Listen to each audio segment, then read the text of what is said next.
So I think we should get started, and so today we're going to talk about how we apply the wonderful things that we learned last time, that is how to formulate the derivative of a field in such a way that you obtain something that is covariant. And that is an essential tool in understanding how to write down equations which are manifestly covariant, because equations in special relativity already involve derivatives, so we have to know how to do that. Right, so we're going to talk about general effects of gravitation and how we can write some of the basic equations that describe the interaction between, say, matter and a gravitational field based on a form that is manifestly covariant. So one of the ingredients, as I said, is the fact that we learned that the right way to take derivatives is through this covariant derivative, right? And so this is the ordinary derivative of a vector with respect to the coordinate. And then we got to add another piece, right? And that piece involves the affine connection, right? And so if we do that, then this is the covariant derivative. This is a genuine tensor. This object is a genuine tensor, so it transforms in the way that we expect, which means that when we use it to construct equations, they will be manifestly covariant.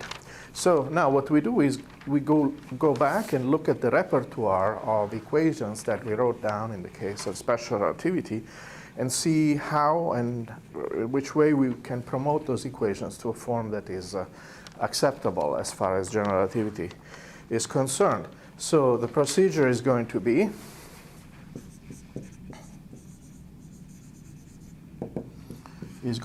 first of all, replace the metric eta alpha beta that we had in special relativity. We're going to replace that by g mu nu. And of course, that g mu nu will now depend on x, whereas in the case of special relativity was a constant.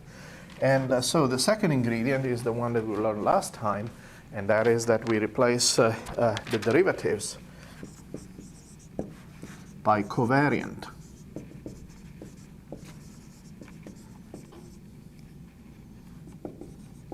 By covariant derivatives, and that should give us equations which are acceptable. So let us look at some of the simplest equations in special relativity. So if you have a point particle, for example, you have du alpha by d tau is equal to 0, right? And so that would be the equation for a particle that is not subject to any external force. And the equation for the spin would be that ds alpha by d tau is equal to 0. So this would be for the forward velocity, and this would be for the spin, right, if the particle has a spin. And so these are the special relativity equations. And so it's easy to see how we promote those. But the first thing, of course, we have to use is, because we have derivatives, that we need to use the correct definition. Now, in this case, we also have a constraint, which is u alpha s alpha is equal to 0, right? We also had that, by the way. You can always enforce the orthogonality of the spin vector to the forward velocity vector. And so we're going to promote those equations to something that looks acceptable, which is, first of all, du mu by d tau. So use of the covariant derivative, in this case, along the path of the particle. And so this is going to be equal, when we write it out in components, this is the ordinary derivative with respect to tau. So du mu by d tau plus gamma mu lambda sigma, and then u mu u sigma. And this is going to be equal to 0. Right? So that's equation number 1. And equation number 2, well, of course, this is just the equation for free fall.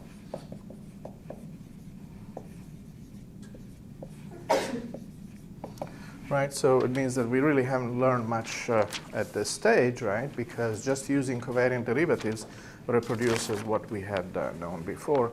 But for the spin, we get something that we haven't seen before, and that is that the derivative of S mu with respect to d tau is equal to the ordinary derivative of S mu with respect to tau, right? ds mu by d tau. And then because this vector here is we're going to write it in the covariant form, is equal to minus gamma lambda mu sigma, and then times u nu.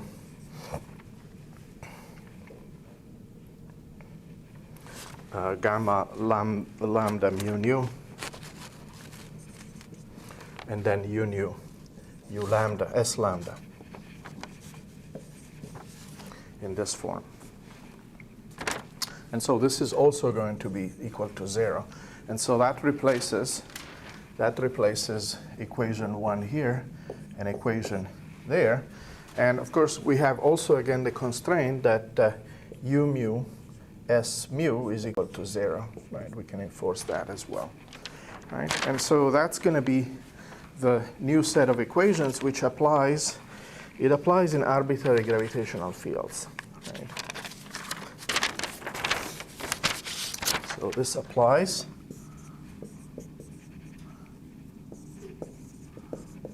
to arbitrary gravitational fields, right?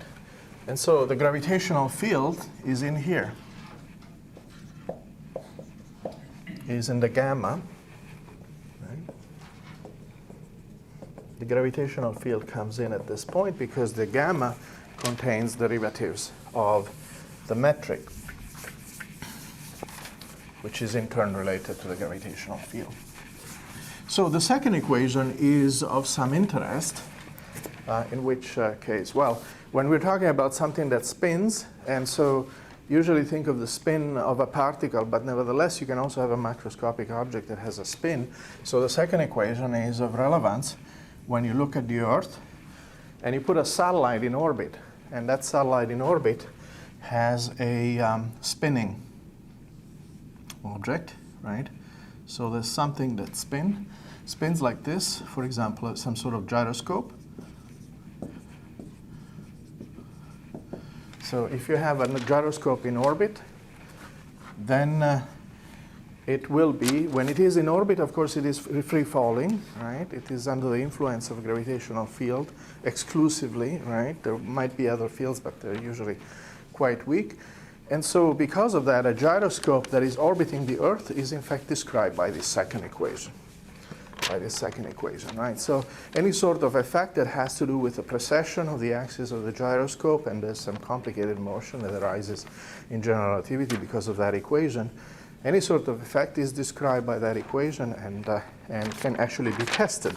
There are in fact experiments. There is a notable one that went up a few years ago where actually they tried to test the predictions of general relativity for orbiting gyroscopes. So they had a large niobium ball that was suspended, and they were able to look at various effects to see if it was in agreement with GR.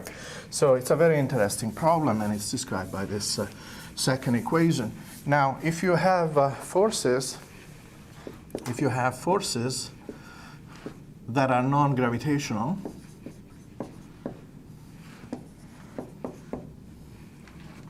then those would be described by, in special relativity, by this force, F alpha, right? And so you remember that in special relativity, so we had this equation that involved the F alpha, which just says that the derivative of the force velocity is equal to F alpha. So we can promote that here as well. And so that means that in our case, we are going to have, instead of the ordinary derivative of the force velocity, we're going to have this covariant derivative.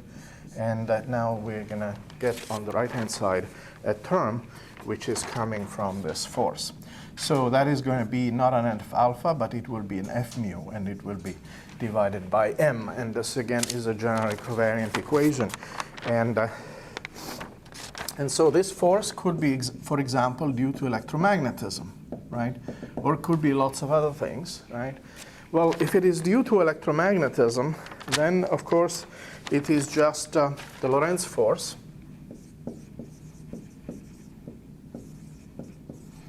Right? It's just the Lorentz force. So in the case of the Lorentz force, we can write that out explicitly, right? Because in the case of the Lorentz force, if you remember, we gave the expression for it in special relativity. And so now we just need to promote all those indices to quantities that are acceptable in a general relativistic context. So the force would be E times F mu nu, right? So we have the electromagnetic field strength tensor, which contains the E and B field, right? And then we have the velocity, because that is what, of course, appears in the Lorentz force equation. So dx nu by d tau. And so that would go in there. Right? That would go in there. And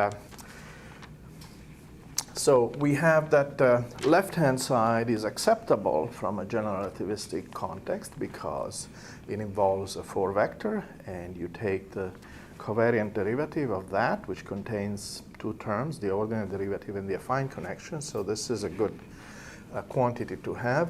And what appears on the right-hand side is also a genuine 4-vector, because it is constructed out of the energy moment, out of the field strength tensor with indices, which are general relativistic indices and involving, again, the 4 velocity. So as it stands, this is a good equation. And in fact, we can write this out.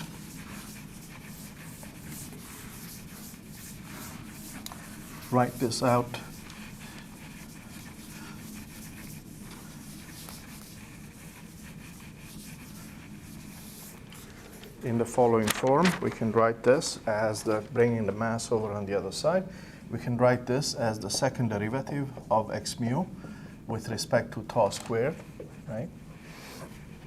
Equivalent form, right?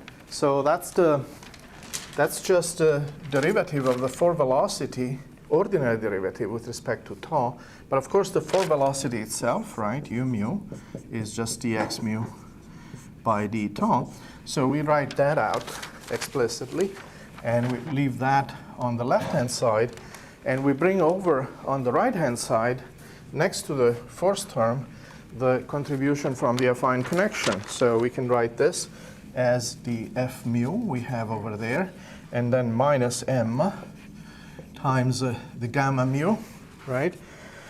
And then lambda sigma dx lambda dx sigma divided by d tau divided by d tau, right, in this way. So that means that the equation of motion for a particle involves, right, this is just ma if you want, in the 4-dimensional space-time version of that, involves some electromagnetic force, right, or in general a non-gravitational force, right, of some sort. And then the remaining term is the gravitational force.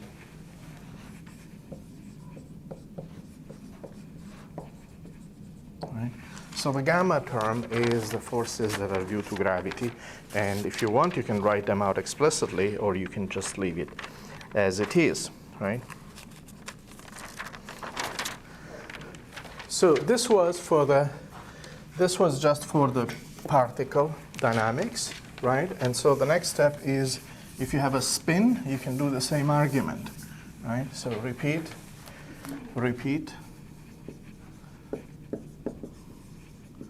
Argument for spin, right? So we have something that is like this, right? And again, we write out the equation, first of all, in special relativity, right? I think we wrote those down some time ago.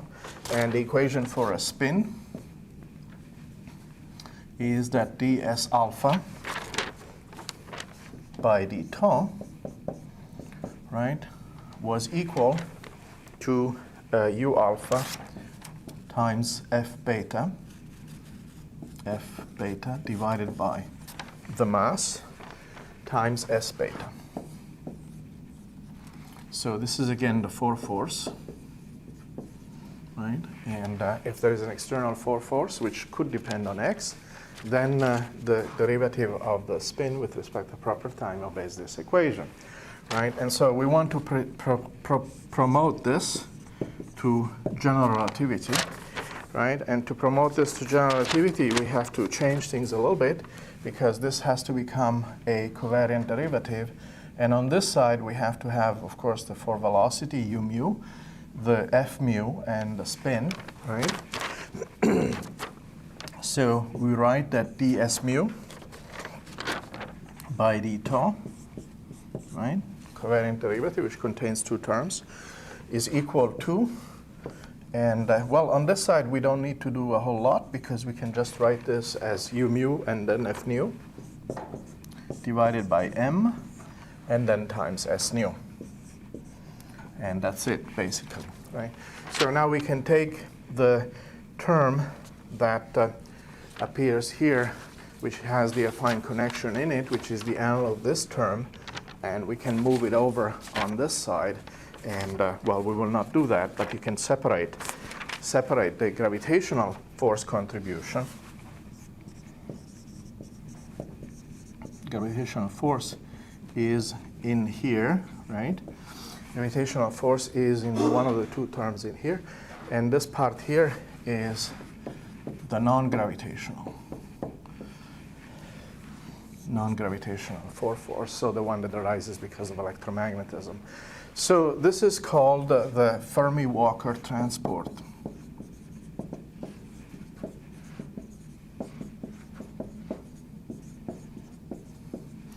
The second equation is called the equation for the Fermi-Walker transport. So it tells us how a spin will behave if you are in a gravitational field, and there is some other field as well, like an electromagnetic one, that acts on this body as well.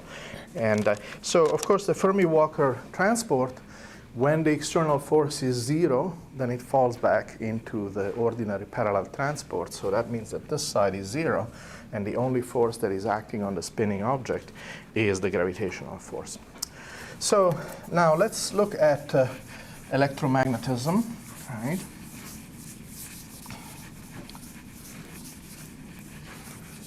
So next exercise.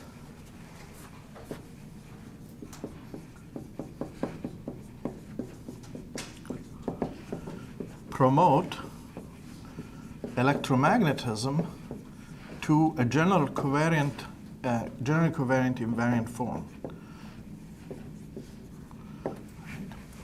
So that means, again, we go back and look at the equations for electromagnetism in special relativity. Well, those are just Maxwell's equation, right, rewritten in a way that involves this f alpha beta. So the derivative with respect to x alpha of f alpha beta, right, is equal to minus j beta. That is how we wrote it last time. And so these are the unhomogeneous equations for the electromagnetic field, and plus the homogeneous one. So d by dx alpha of f beta gamma plus d by dx gamma f alpha beta plus d by dx beta f gamma alpha is equal to 0.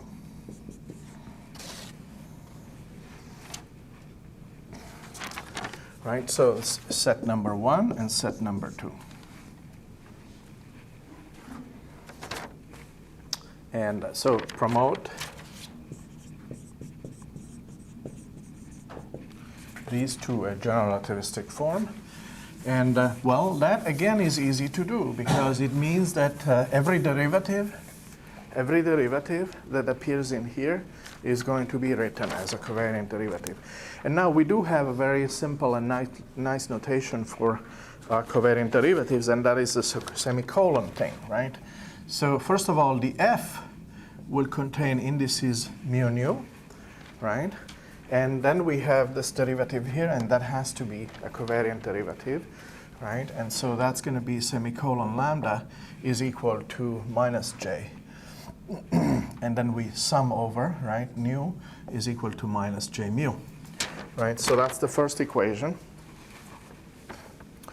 And the second equation is, well, that one. So f mu nu semicolon lambda plus f lambda mu semicolon nu, right? Plus f nu lambda semicolon mu is equal to 0.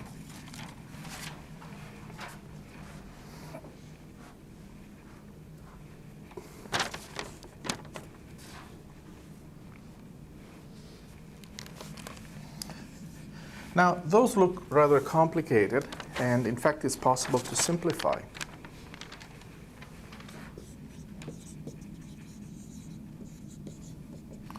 It's possible to simplify, and the reason why you can simplify these is because in this case, you have a covariant divergence. You see, you have a derivative, but then these indices are summed over, right? And we saw last time that if you have a covariant divergence, then the result is actually simpler. And the second one involves basically a curl. So you do a little bit of algebra, and you simplify that. And for example, in the curl, all the gamma terms cancel out, which is kind of remarkable. And so we get, for the first equation, we get d by dx mu.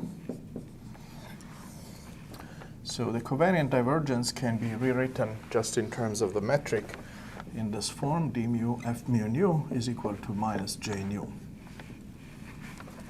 So that's the first equation.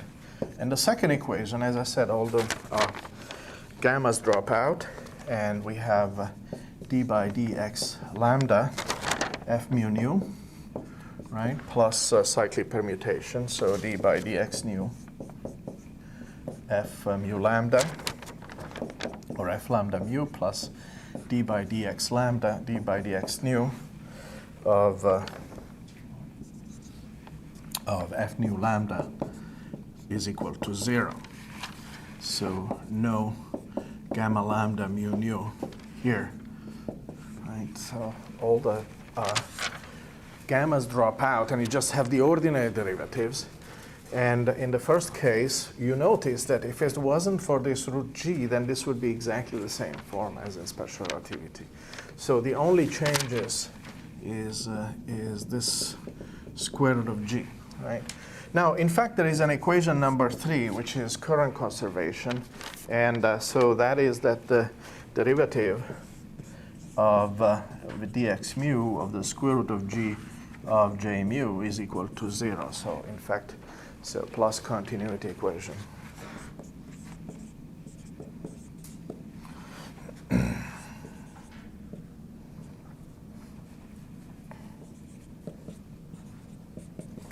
Right, plus the continuity equation, which is again a divergence equation. So again, even in the current conservation, there is only this very minimal change. So that's kind of remarkable. So the change is very minimal. Change is very minimal. I mean, you might have expected that all sorts of strange combinations of the affine connection would come in when you were coupling electromagnetism to gravity, and that is not the case. The only thing that appears is the metric. Well, it's even simpler than that. It's just a determinant of the metric that comes in, right? It's just the square root of g, right? You remember that g is minus the determinant of g mu nu. So that's the only thing that appears in there. And so that doesn't mean, of course, that the coupling is weak, right? Because the gravitational effects are there. So the photon equations, right? Maxwell's equation, which describe the propagation of a photon still contains gravity, in a number of places, but it only contains these two determinants of the metric. So we might have expected that things would be more complicated, but they aren't, right? Nevertheless, the photon couples to gravitation, right? It is affected by the presence of those G terms, right? So the G term reflect the presence of a gravitational interaction for the photon, right? So now, that's all there is to say about electromagnetism. It's nice that we can, dispose of this aspect very quickly and without having to plunge into lengthy calculations. So another aspect that I would like to look into is the following, namely what happens to the energy momentum tensor.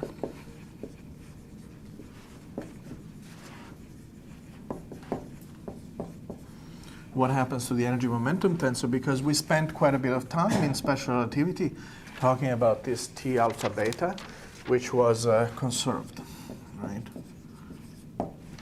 Conserved quantity. And so we had, in particular, we had dt alpha beta with respect to x beta.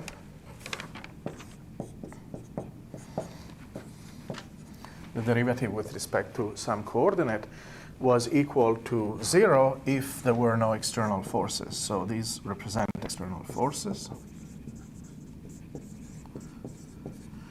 Right? So if the external forces are 0, then the energy momentum tensor is conserved in special relativity. And so how do we promote this to GR? Well, again, we replace derivatives by covariant derivatives. So we just have T mu nu, semicolon nu, is equal to G mu, right? Where now the external forces are represented by this G. And well, this can be expanded out because we do know that when you take a covariant derivative, you get affine connection terms. We also know that when you get a divergence, things simplify a little bit. Right? So let me write out the expanded form for that. Right? The expanded form for that is that 1 over the square root of G. Again, every time you have a divergence, you can rewrite that in terms of some appropriate ordinary derivatives and the determinant of the metric, or the square root of the determinant of the metric. And so in this case, you get the derivative with respect to x mu of the square root of G of T mu nu, right? And well, that's not the only piece, right? There's a second piece we can write out in a moment. But the first thing I'm going to write on the right-hand side is this G nu, right? And then, so the covariant derivative always contains some gammas, and those gammas are going to be in here as well. And so there is a second term, which is gamma nu, lambda sigma, right? And then times T lambda sigma, right? So now we can stare at this expression a little bit more, right? And so that expression tells us that first of all, the covariant divergence of the energy momentum tensor is 0 if there are no external forces. If external forces are present, then there is a contribution in here. And if you look at the ordinary divergence contains this term and also contains a purely gravitational contribution.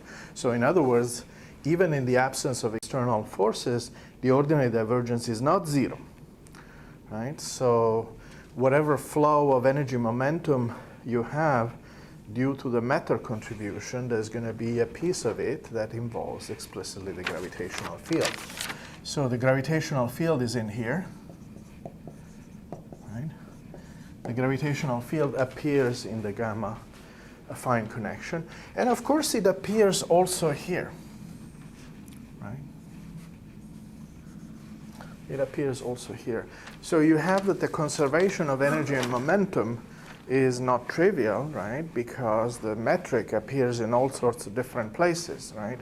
So when the energy content of matter changes, it gets transferred, part of it, to the gravitational field through these terms, right? It's the total balance that is in fact equal to 0 in the absence of external forces, which contains both the ordinary derivative term and also the affine connection term.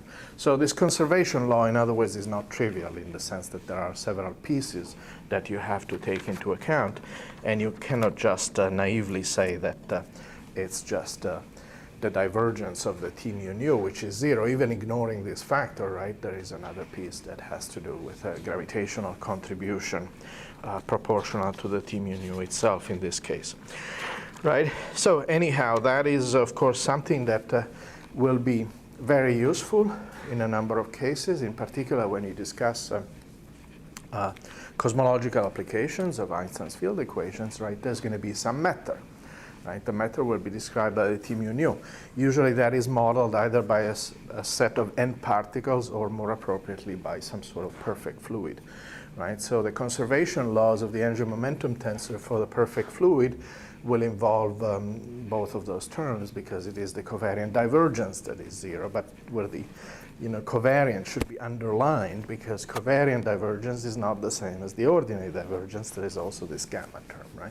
So this is one of the fundamental equations, in fact, when we deal with cosmology, that we have to always keep in mind, right? And we are, of course, going to assume that the matter energy momentum tensor is conserved, and that this conservation law applies for the kind of cosmology that we will be looking at. So one last item that remains is hydrodynamics.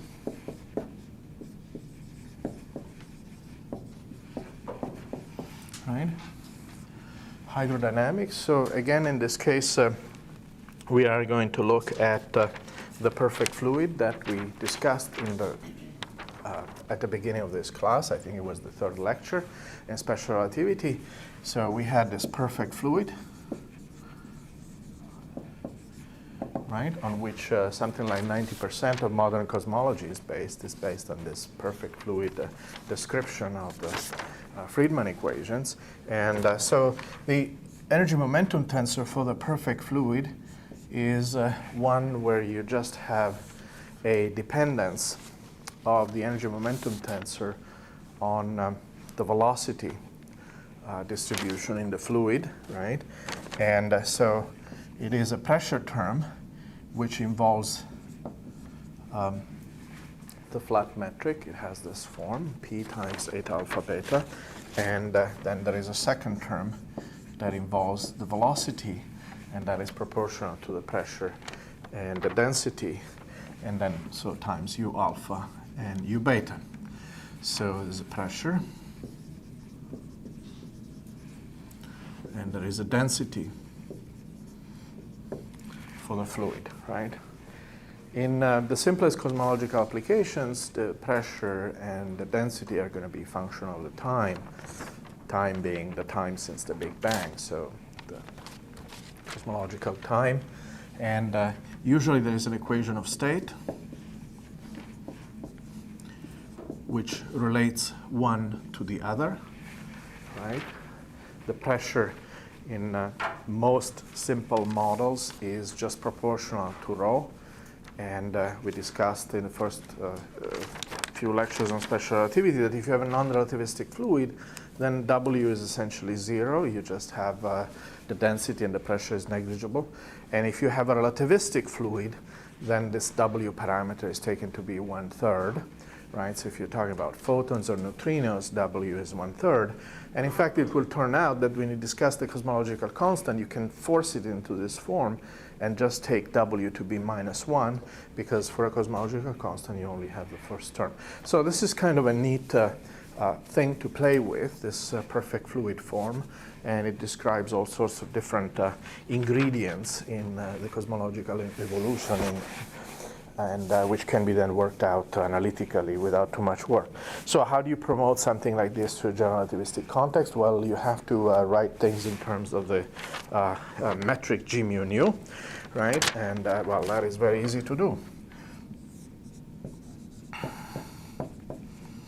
right? Because you write that T mu nu is equal to P times the metric G mu nu, or the inverse of the metric in this case, plus, and then P plus rho. And we've already encountered the full velocity many times, so there is no issue in writing this as mu, u mu, and u nu, right? And that's it. So we know that this is a genuine general coordinate tensor because the for velocity, we know, is a 4-vector, and when you take products of 4 vectors, you get genuine tensors. They transform in the right way. We also know, of course, that the metric is a tensor, covariant or contravariant, depending on whether the indices are upstairs or downstairs. We also know that when you add together tensors, you still get a tensor. So everything works out fine. There's nothing that we really have to do. The promotion to a general relativistic form is kind of trivial, right? So now the only other thing that we might be interested in is what is the divergence of that thing. And so again, that's a little exercise that one can carry out and see what one gets. So divergence of above, right? So we take T mu nu and semicolon nu, right? And so now we'll look up what the expression is for the covariant derivative of a 2-index object, in this case the T mu nu, or perhaps more appropriately for what the covariant divergence is, because we are taking a divergence because we are taking those 2 indices to be the same, right? So this is going to be some ordinary derivative plus an affine connection term. And of course, in addition, we have to do that for both terms. And in general, we cannot assume that the pressure or the density is constant everywhere. So there's going to be derivatives of the pressure and derivative of this thing. What about the derivative of the metric?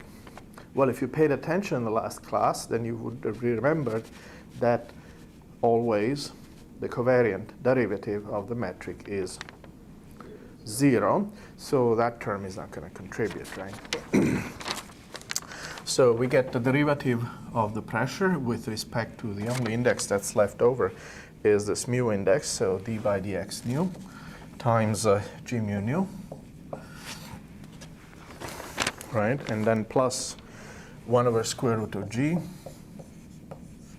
times the derivative with respect to x nu times square root of g of p plus rho times u mu u nu, right? And well, whenever we do a covariant derivative or a divergence, we're going to end up, unless there is some miraculous cancellation, we're going to end up also with an affine connection term, and that, of course, we have here as well. So we have a gamma mu nu lambda of p plus rho, and then u nu lambda. And well, that is supposed to be conserved because we don't want energy and momentum to just disappear in certain places, right? So locally, at every point in space-time, we still insist that there is a local conservation of energy and momentum. And so that means that this covariant derivative has to be 0, right? Has to be 0. And so these are the hydrodynamical equations.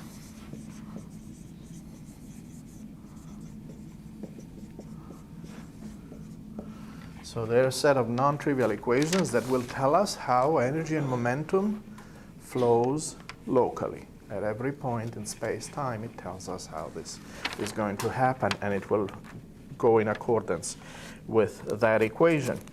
And but the equation is fairly easy to write down, and so there it is, all right?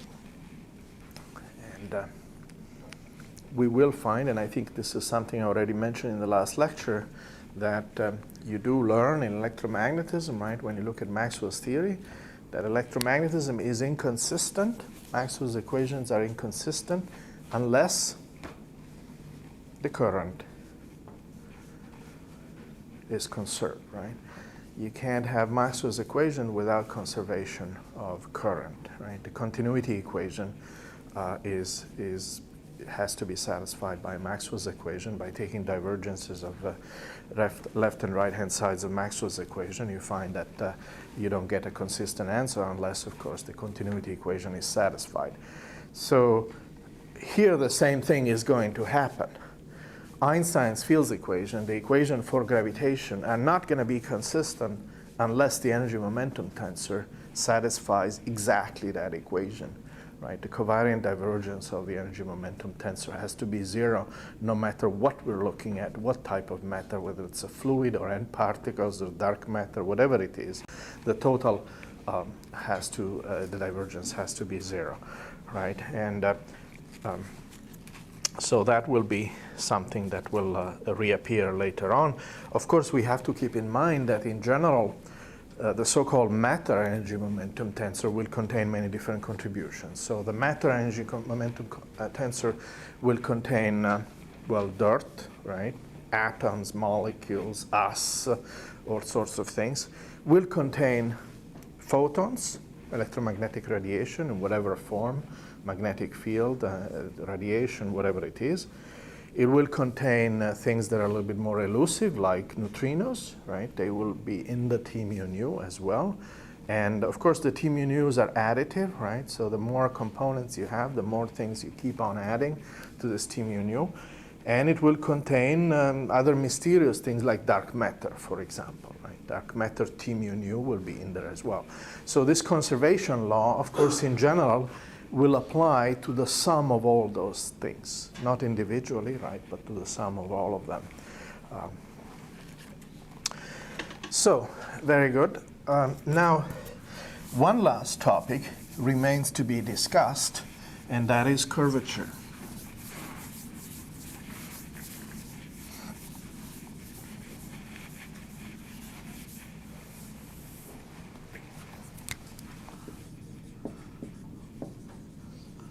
Right?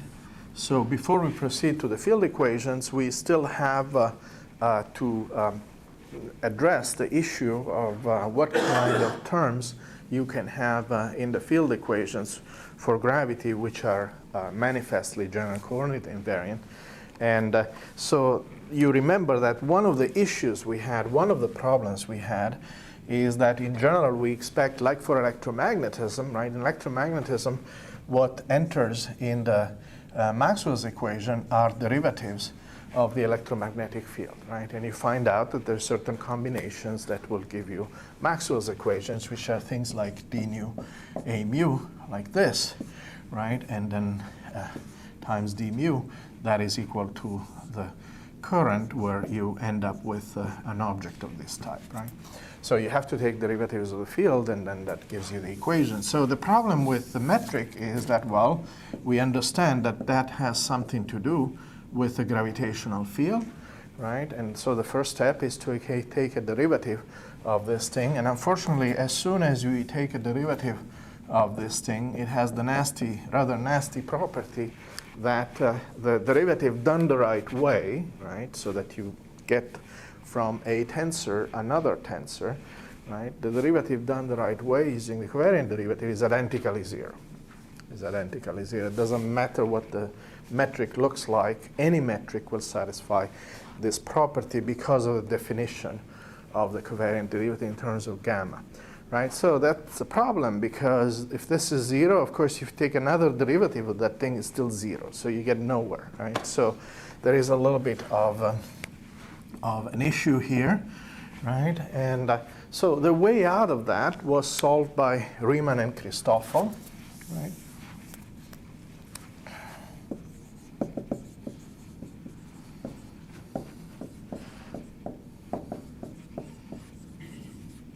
Around 1869 or so, right? And I figured out that, in fact, there is a thing that you can construct out of derivatives of the metric, but the construction is a little bit more tricky, because you actually start from the affine connection and take derivatives of that. Now, remember, the affine connection is not a tensor, but that does not prevent you from taking derivatives which are not going to be 0, and then you can find some combination which is in fact a genuine tensor. So Einstein had to put up with all this complexity, right? He started to look at this in 1912, right? I mean, the program of differential geometry was kind of completed in 1901, right? So it was started in the latter half of the 19th century. Around 1901, people had figured out most of the mathematical ingredients you needed to formulate the mathematics of curved space in 4 dimension, or in fact in any dimension greater than 2. In 2 is really a simple case. And so that was done by Ritchie and Levi-Civita, who introduced all these wonderful identities that we partly talked about, and then we'll talk about some more. And Einstein was completely unaware of all this work until, as I mentioned previously, Marcel Grossman mentioned to him in 1912 that there were these papers that they should look at. And you remember that I mentioned in the very first lecture that Einstein understood that somehow when you talked about accelerated observers, space-time could become curved, right? Because you have this example of a rotating disk, right? If the disk is rotating at sufficiently high speeds, then the relationship between the radius and the circumference is not what you expect on the basis of Euclidean geometry, because the circumference gets length contracted, right? Because of the relativistic effect. The perimeter gets shorter than 2 pi r, and so it looks like the space-time is curved. So he understood that maybe curvature was actually something important that should be considered.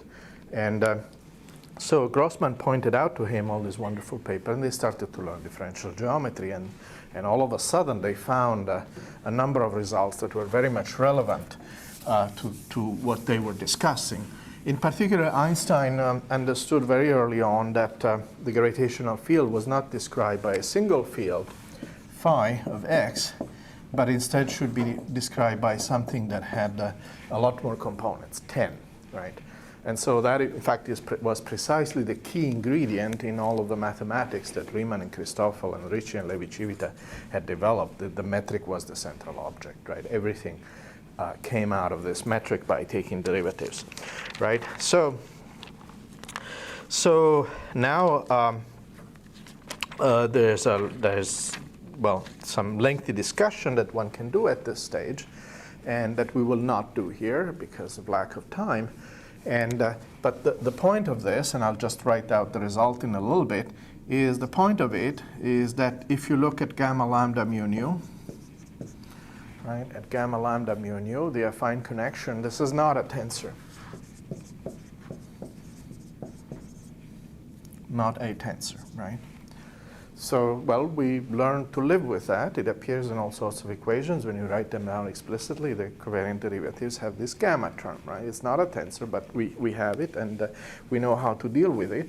And that means that we should not be shy, and there's no reason to calculate derivatives of this thing, right? So we can calculate derivative with respect to some other index, right? So, for example, with respect to x sigma of gamma lambda mu nu, right? And, well, the derivative, of course, is not going to be a tensor either. You started out with something that is not a tensor, and you take a derivative, and God forbid you even take an ordinary derivative and not a covariant derivative. This thing has not a chance of being a tensor. But what you can do, and what Riemann Christoffel discovered, is that there's all sorts of different combinations for these indices, right? You can have this mu interchange with the sigma. So you can take the derivative with respect to x mu of something that has a sigma in there, and so plus lots of other combinations.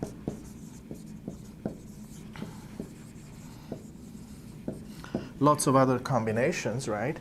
And so the hope is that by the time you play around with all these different combinations, that there could be something that you can eventually construct that transforms like a tensor. In other words, all the parts that don't transform like a tensor cancel out. And so that was the discovery, right? And that object is the Riemann tensor. So you can construct out of all these derivatives of the gammas, you can construct something that is in fact a genuine tensor. And it is not something that you can write simply as a covariant derivative of the metric, because that is identically 0, right? So there is this thing, and so we're going to write out its form. Next, right?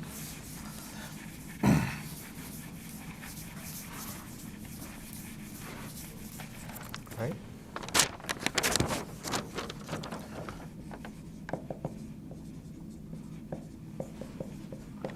Rigman Tensor.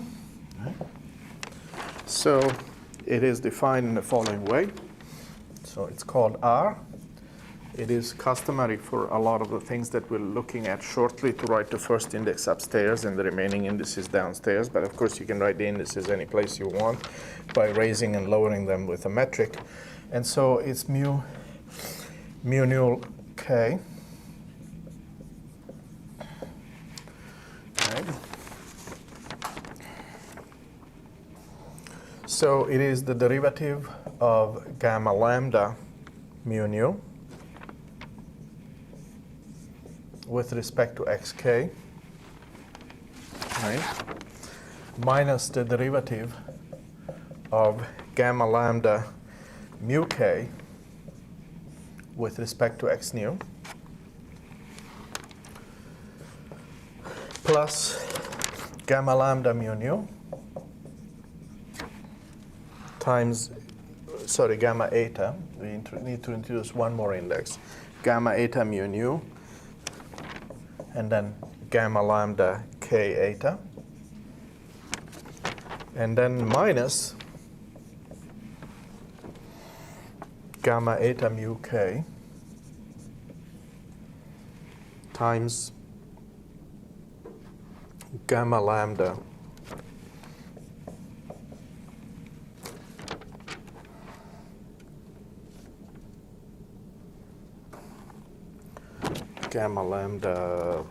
eta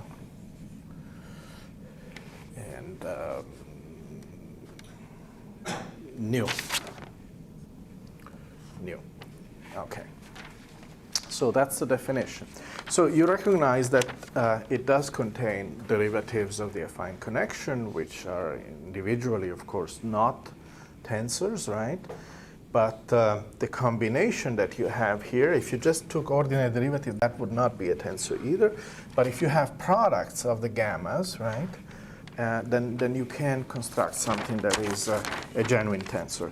So this is a genuine tensor because if you look at the transformation properties, right?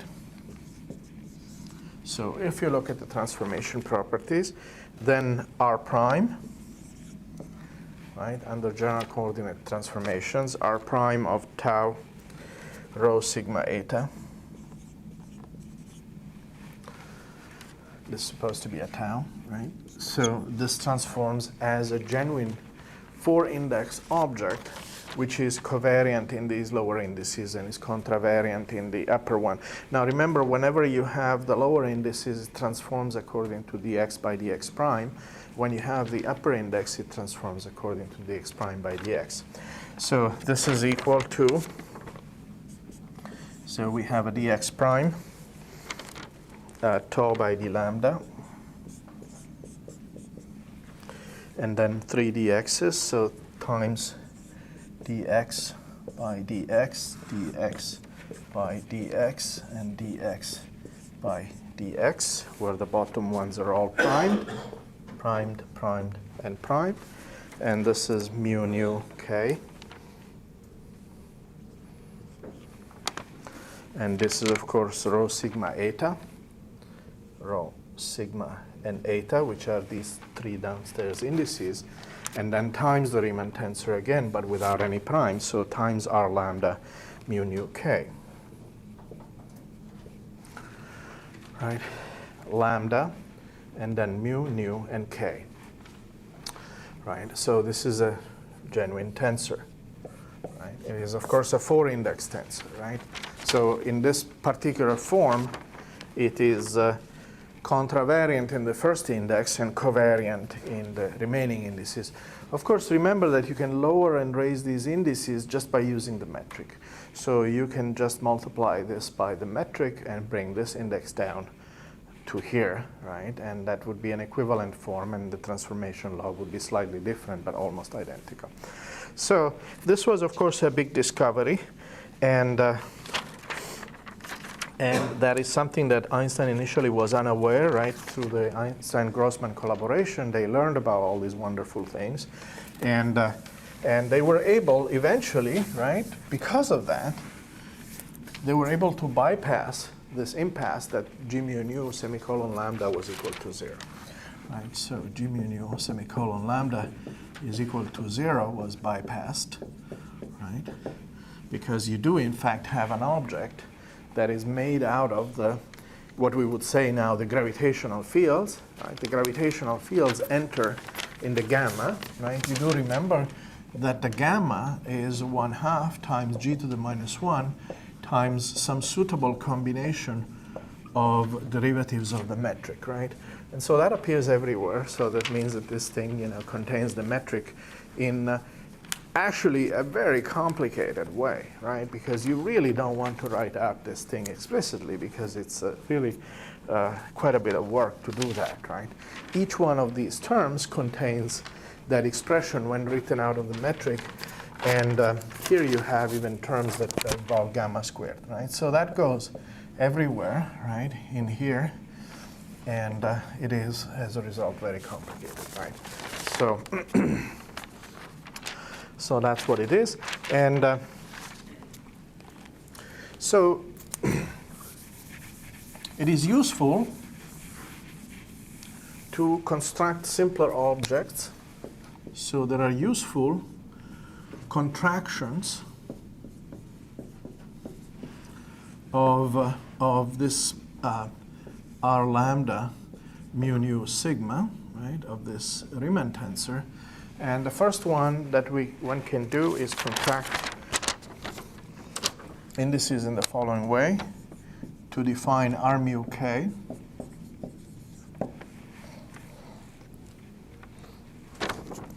as R lambda mu lambda and k.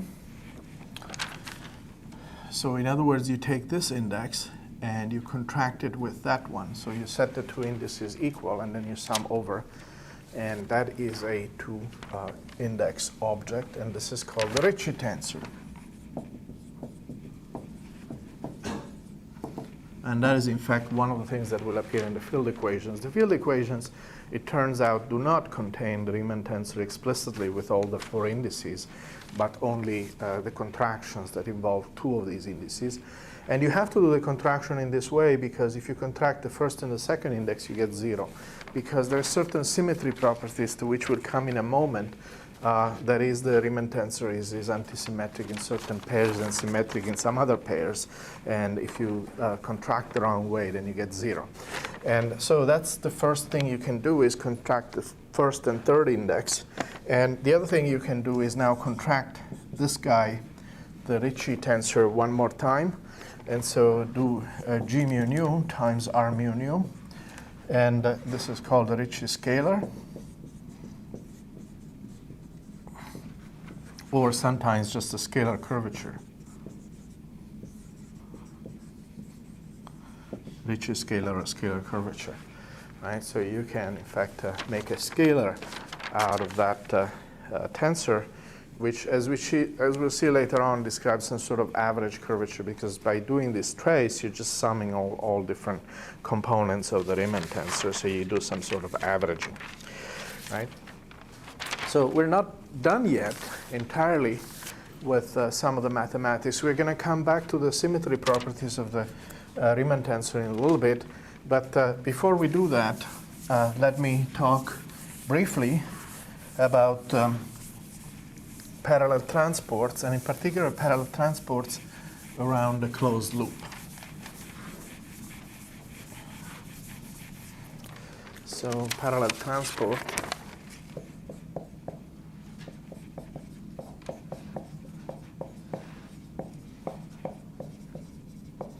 around a small closed loop. That is, what we talked about in the previous lecture was what happens when you take a vector, for example, S lambda, and you parallel transport from point A to point B, right, along some path which is given by some x mu of tau. And you find that this vector is the way it rotates is determined by the equation for parallel transport and therefore by the affine connection, right? And so now we're going to look at a slightly related scenario where we actually do the parallel transport around a closed loop. So we start out with a vector and we parallel transport it like this, right? So we have an initial vector here and it's going to point in some direction.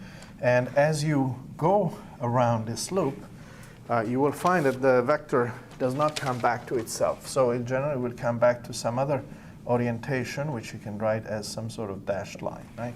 And so I gave an example of this in the last lecture, right?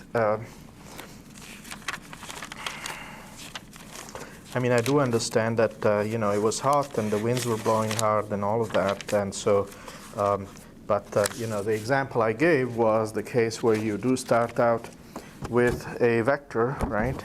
And start out here, right? So you have a vector that is pointing this way. And now you do the parallel transport. So it means as you're walking, you're just keeping this vector always pointing the same way. And so you traverse this loop, and the vector gets parallel transported to itself. And of course, if you are in a flat space, you end up exactly where you were, right? So you go around like this, and the rotation angle is 0, right? But if the manifold has some curvature, right? So if it looks like, say, a section of the Earth, right, somewhere around here, North Pole, or wherever it is, right? Then the manifold will look a little bit like this, right? Now it's hard to do a curved manifold with a piece of flat paper, right? But we can still model that by just having some sort of conical singularity at the origin, right? And so if the manifold looks like this in the vicinity of this point, then as we do this parallel transport, we start out this way, and as we go around, we find that there is a mismatch because the original direction does not coincide with the final direction.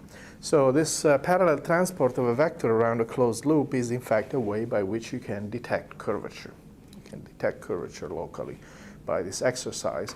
And so we might think that this would be something that can be expressed in mathematical terms.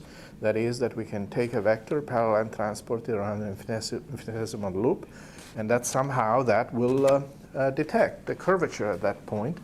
And the thing is that the curvature is, of course, related to the Riemann tensor, so we should get some components of the Riemann tensor out of this, right? And so we're not going to go through derivation. You can find the derivation of this in the book, and it's actually fairly straightforward to do that. But it will use, the derivation uses the analog of Stoke's theorem, right? And Stokes, so it's the gravitational analog of that. Now, you remember that the Stokes theorem says that if you take a vector, right, and you transport that vector around a closed loop, which looks like that. Right here is the vector, we call it A, right? And so this is some sort of circuit, which is denoted by C. So that's going to be our circuit here. That this can be expressed as a surface integral, right? So you can write it as an integral over, so this is our circuit right here. And then there is some area inside of that. So we can write it as an integral of A, and with the curl of A dotted into n times the surface area element, right, dA. Right, well, there's too many A's here, maybe, so let's write this as d sigma, and so this is the area, so let's give it some other name, area like this. Right? Now, the essence of Stokes' theorem is that you can convert a line integral into a surface integral. So we're going to convert it into a surface integral. And the price you pay is that you're going to get a derivative of the field, or more specifically, in this case, of a curl. So here we're going to have something similar because we are going to integrate along a closed circuit. And what appears originally in the parallel transport equation is the affine connection, and we're going to get the curl of the affine connection. The curl of the affine connection is essentially the Riemann tensor. Right? So So the result is that if you do this parallel transport around a closed loop, then if we have a vector that we call S, right, then the change, we can talk about the change in the vector S, which is what I just indicated through that demonstration. Right, so this vector is going to be changed by some amount, which is delta S lambda. Right, so that S prime lambda is equal to S lambda plus delta S lambda. Right, so this delta S mu is equal to 1/2 times the Riemann tensor R sigma mu nu rho. Indices in this combination, again, it is useful to have the first index upstairs, times S sigma, and then times U rho nu.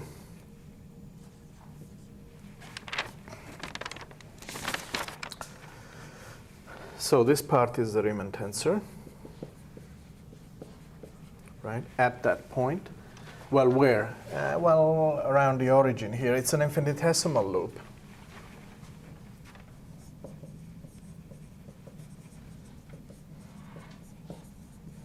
It's an infinitesimal loop.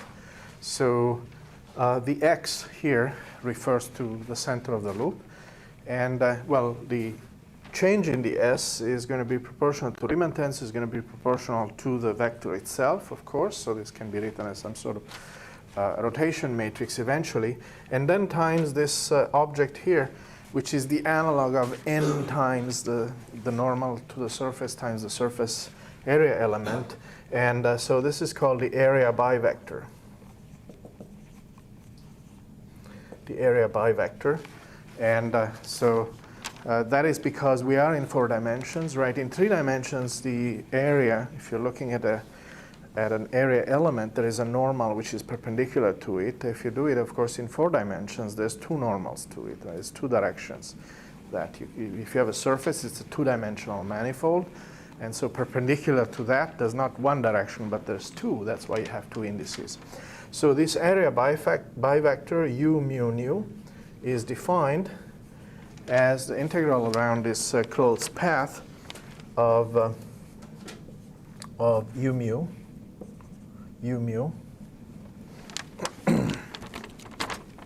sorry, x mu dx nu, like this. So you have to do this integral of the coordinate around this closed path. And so in particular, if you have just a square, right, the simplest thing to work out for that integral is just a parallelogram.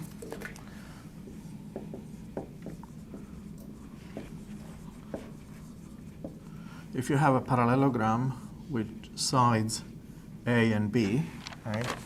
So if we take something that looks like this, so this is x, and this is x plus dA, and this is x plus dB, and this is x plus dA plus dB. So these are 4 vectors, right? So we have dA mu, and we have dB mu. Right, these are 4 vectors. So if you look at a parallelogram like that, then you're doing the line integral along this path, right? And so you can evaluate that, and the result is that U mu nu. Again, it's an exercise by which you evaluate each of those legs individually, right? And then you add them up to get the integral, and then this is equal to dA mu dB nu minus dB mu dA nu. So it's just a product of these components, right? And so that is what goes in here, right? There's nothing to do with the for velocity, right? The for velocity is something else. So this is just this area bivector, which is related to the lengths of the sides. In fact, you can work out the square, and the square is minus twice the area. So you can do this exercise of calculating U mu nu, right? So you take this object and you dot it into itself, and you do the dot product the correct way, which means having indices upstairs in the first term and downstairs in the second term, or vice versa, which would work out the same way. And this is minus 2 times the area squared of this thing. So this has a certain area, right? And so the dot product of that is the magnitude of the area. So you can also, if you want to introduce a normal to the surface of the unit u mu nu by dividing this by the area. Each one of the u divided by the area gives you a unit vector. So anyhow, let's go back to this result, because I think this is one of the fundamental results, again, in differential geometry. And that is that if you do, for any manifold, right, it doesn't matter what it looks like, if you take a vector and you parallel transport it around a small loop, around the point x, then the amount by which the original vector does not come back to itself, right, this delta s, that will give you the components of the Riemann tensor at that point. Right? And now you can see, in fact, why the Riemann tensor has so many indices. Right? It has so many indices because in order to determine completely what the curvature would look like at a given point, you got to do this transport in all sorts of different directions, right? Because we are in four-dimensional space-time, right? So it's actually 4 dimensions. So how many planes can you have where you do this parallel transport? Well, there's lots of them, right? So as a result of that, there's all sorts of different components, right?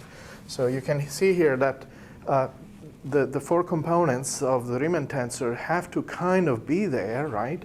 Because first of all, the surface area element in 4 dimensions has to have 1 index more, because there is no such thing as just a simple normal to a surface, because we are in 4D, so there's 2 directions. So there's 2 indices here. Of course, the vector itself has 1 index, right? And so this object has to have, naturally, has to have 4 indices, right? It cannot be any simpler than that, right? So the geometry of 4-dimensional space-time kind of forces you to have, if you want to describe the curvature locally, forces you into having an object that has all sorts of different components, and we have to live with it. So that means that, again, you know, we encounter this situation that gravity is more complicated than electromagnetism, right? In electromagnetism, we got away with having just a field with 4 components, right? A mu, vector potential, and a Coulomb potential, right? And here we have G mu nu, which has 10 components. The electromagnetic field is just E and B field, that's 6 fields, right? And here there's quite a few more, because in fact, if you start counting how many components there are to that Riemann, there's 20. There's 20 of them, okay? So there's actually quite a bit of components that one has to obtain in order to determine uniquely what the curvature is at each point in space. Right. So now there is a theorem. There is a theorem.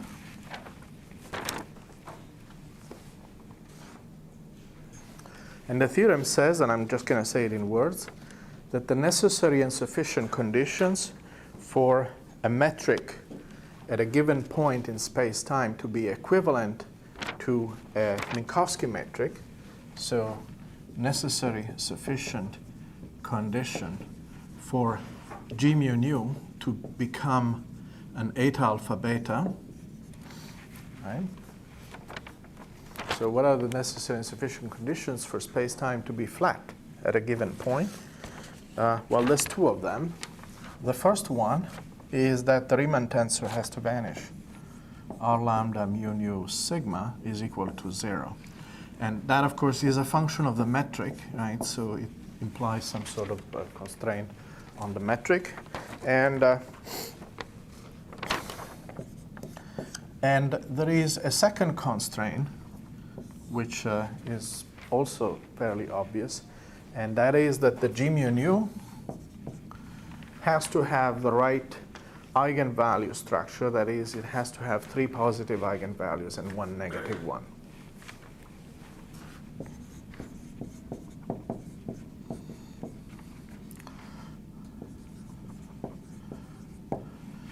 right? So the metric is not going to reduce to the Minkowski metrics if you get something that looks like -1, -1, and +1 along the diagonal, right? But perhaps the most important one, we're usually not going to get into this kind of pathologies where it doesn't reduce to the flat metric, right? The most important condition is the first one. And so if the Riemann tensor vanishes at a given point, then it means that around that point, space-time is flat.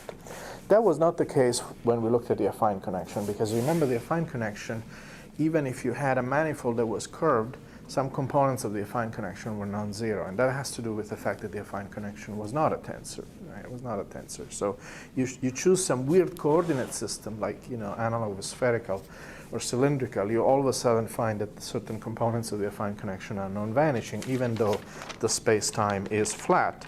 But Riemann will tell you exactly whether it's locally flat or not. So if Riemann is 0, then space-time is flat at that point. So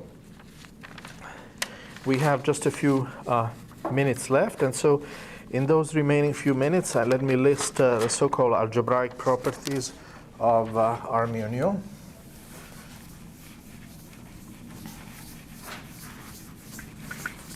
So from the definition of the Riemann tensor, so from the definition of R lambda mu nu sigma, right? And you do remember that the Riemann tensor was something like the derivative of gamma minus the derivative of gamma plus gamma gamma plus gamma gamma, right? It looked like this. So it was quite a mess, but nevertheless, its expression was given explicitly previously.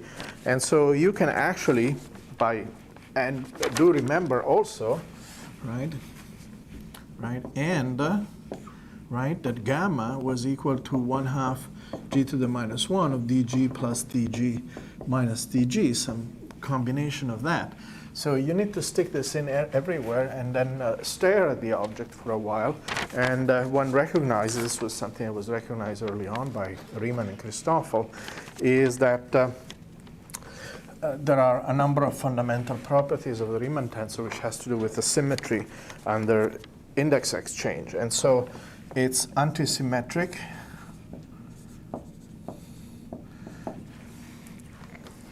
in the first and second pair.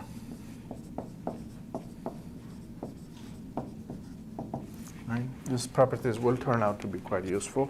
And so if you take R lambda mu nu k, then this is equal to minus R, you interchange the first pair, so minus R mu lambda nu k, and then you interchange the second pair and you get back to what you had, which is R mu lambda k nu.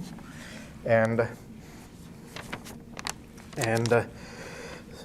this is equal also to the original, so you swap these indices, right? And so it is also equal to minus R lambda mu k nu, right? Where you swap the second pair of indices. So if you swap the first pair, you swap the second pair, you pick a minus sign. If you swap both of them at the same time, then it stays the same. So it also has a swap symmetry between the first and the second pair.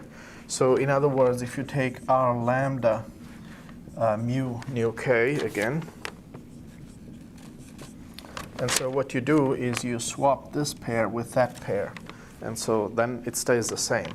So this is R nu k times lambda mu. So if you swap the first with the second pair, then it's unchanged. If you swap the first two indices or you swap the second two indices, then it changes by a sign.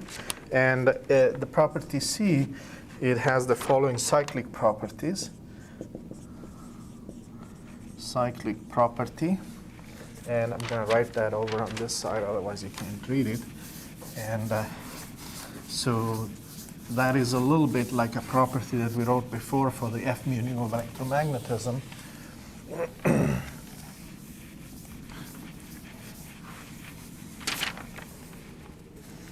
And so it has to do that when you write R lambda mu nu k, now with all the indices downstairs, you can cyclically permute these last three indices, and when you add up the three contributions, you get 0. So plus r lambda, so let's put the k here, and so you get k mu nu. And then again swap this one, so you get r lambda, and then nu k mu. And this is 0. Okay. So there's these algebraic identities, which means there are 20 algebraically independent components of r lambda mu nu sigma in d equal 4. So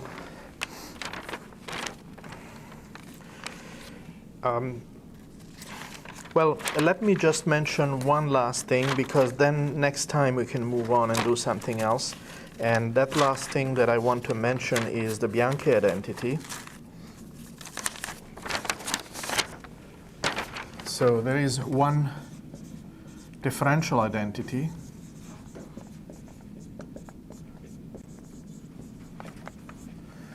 there is one identity which you obtain by taking derivatives. These are just algebraic properties, but the next one has to do with the derivatives, and there is both a contracted and an uncontracted form. So let me just give the one that will be useful later on, and that is a contracted form.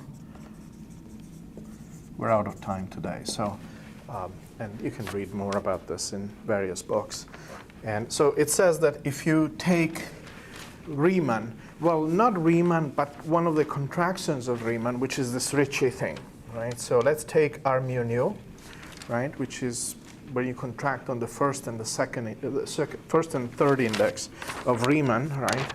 And then if you subtract from that the g mu nu times the Ritchie scalar, right? Then what Bianchi found is that the covariant derivative of this is identically 0. And so this is called the Bianchi identity.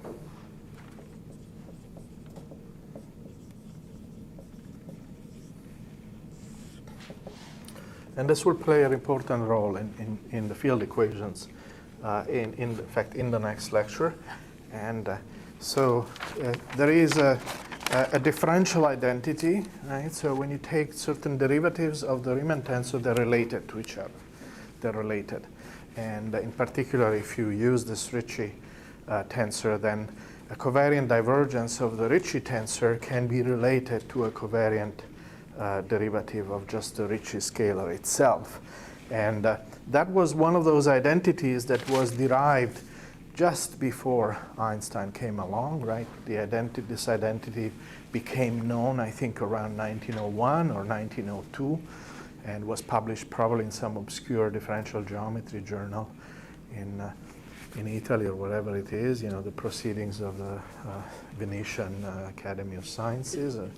And Einstein did not know about this until the very last moment, until when he had written down the field equations, he at least the first form of those, he wasn't quite aware of this Bianchi identity. And then people pointed out to him, look, there is this one more thing that you're going to look up in one of those dusty math journals that might be relevant to our problem, and that has to do with certain divergences of Ritchie being related through this. And so that's an important identity. All right, I think that's enough for today.